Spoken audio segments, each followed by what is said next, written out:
ख्रिस्त में मेरे प्यारे भाइयों और बहनों, सबों को जय यीशु। दैनिक आहार में आपका स्वागत है।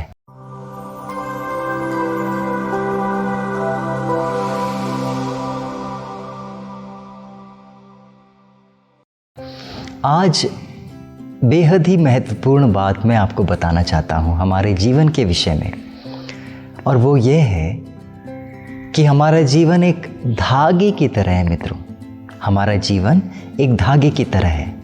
अब देखिए ना, मैंने इस धागे को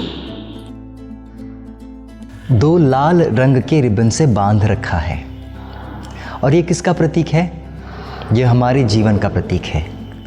ये दो लाल रंग प्रारंभ और अंत है। मात्र इतना सा जीवन है, और इतने से जीवन में हम सब कुछ कर लेते हैं। हम छोटे से बड़े होते हैं, हमारा जन्म होता है, हम छोटे से बड़े होते हैं, हम पढ़ लिख जाते हैं, हम शादी करते हैं, हमारे बच्चे होते हैं, हम परिवार बसाते हैं, और बुढ़ापा आने तक हम मर जाते हैं। यहाँ प्रारंभ होता है तो यहाँ अंत हो जाता है। मात्र इतना सा जीवन है। क्या जाने मेरे पास कितना समय बचा हो सकता है मेरे पास कुछ महीने बचे हो सकता है मेरे पास कुछ हफ्ते बचे हो सकता है मेरे पास कुछ घंटे ही बचे हो। आज मैं यहाँ आपके सामने हूँ, कल शायद नहीं रहूँगा।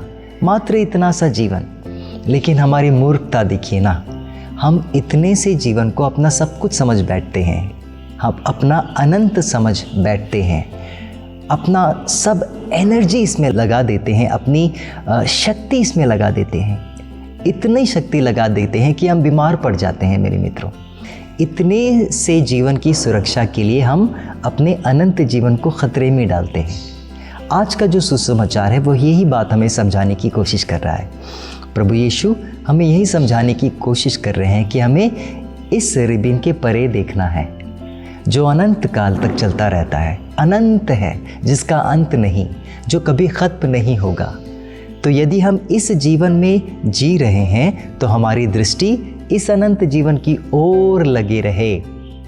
जब हम ऐसा करेंगे तभी हमारा जीवन सफल होगा। मित्रों, मेरे प्यारे भाइयों और बहनों, ध्यान से सुनिए, आज प्रभु यीशु हमें क्या समझाना चाहते हैं। आज के सुसमाचार में प्रभु यीशु कहते हैं, जो ऊपर से आता है वह ही सर्वोपरि है। यहाँ ऊपर क्या है? ये धरती का जीवन है, इस संसार का जीवन है, लेकिन ऊपर यहाँ है। जो ऊपर से आता है वह ही सर्वोपरि है, और जो ऊपर है वह ही सर्वोपरि का जीवन है। प्रभु यीशु तो यह भी कहते हैं, जो स्वर्ग से आता है वह ही सर्वोपरि है।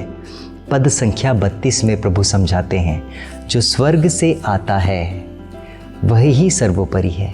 और इसीलिए हमें अपनी दृष्टि इस अनंत जीवन की ओर लगाना बेहद आवश्यक है। और यही बात तो प्रभु यीशु समझाते हैं। ध्यान से सुनिए, प्रभु यीशु फिलिपियों के नाम अध्याय 3 में हमें विशेष बात समझाना चाहते हैं। प्रभु यीशु कहते हैं, हमारा स्वदेश तो स्वर्ग ही है, और हम स्वर्ग से आने वाले मुक्तिदाता का इंतज़ार कर रहे हैं। अंग्रेज़ी में कहा जाए तो हमारा जो सिटीज़नशिप है वो स्वर्ग में है। इसका अर्थ क्या है? इसका अर्थ यह है कि मानो हम इस दुनिया में रह रहे हैं, लेकिन हमारा सिटीज़नशिप या हमारी सदस्यता यहाँ नहीं बल्कि यहाँ है। जब भी आप थके मांदे ऑफिस से लौटते हो, काम से लौटते हो, आप दूसरों के घर नहीं जाते, आप स्वयं के घर जाते हो, क्योंकि आप जानते हो आपके घर में ही आप नहा पाओगे, आपके घर में ही आप खा पाओगे और आराम कर पाओगे। मित्रों, हमारा जो घर है वो यहाँ नहीं है, इसके परे है, और वो यहाँ है सर्वोपरि, जिसे हम कहते हैं, अनंत काल जिसे हम कहते हैं। मित्रों, प्यारे भाइयों बहनों, और बिल्कुल यही बात प्रभु यीशु एक सुंदर से वचन के द्वारा हमें समझाने की कोशिश कर रहे हैं। आप ध्यान से सुनिए। प्रभु कहते हैं, यूहन्ना अध्याय 14 पद संख्या 2, प्रभु कहते हैं, मेरे पिता के यहाँ बहुत से निवास स्थान हैं, और मैं वहाँ जा रहा हूँ ताकि मैं तुम्हारे लिए निवास स्थान का प्रबंध कर सकूँ। जानते हैं, हमारा निवास स्थान यह नहीं है, हम यहाँ रहते हैं, बल्कि हमारा निवास स्थान यह नहीं है। हमारा अनंत निवास स्थान यहाँ पर है। और किसने बनाया उसे? प्रभु यीशु ने। और प्रभु क्या कहते हैं? प्रभु यीशु कहते हैं कि मैं फिर से आऊँगा और तुम्हें मैं अपने निवास स्थान ले जाऊँगा, ताकि जहाँ पर मैं हूँ वहाँ तुम भी रह सको। और इसीलिए आज के सुसमाचार का छोटा सा संदेश मात्र यही है कि हमें इस संसार के परे देखना है। अपनी दृष्टि इस संसार के परे लगाएं। अपनी दृष्टि इन दो रिबन के बीच नहीं बल्कि इसके परे लगाएं, और तभी जाकर हमारा जीवन सफल होगा। सबों को जय यीशु।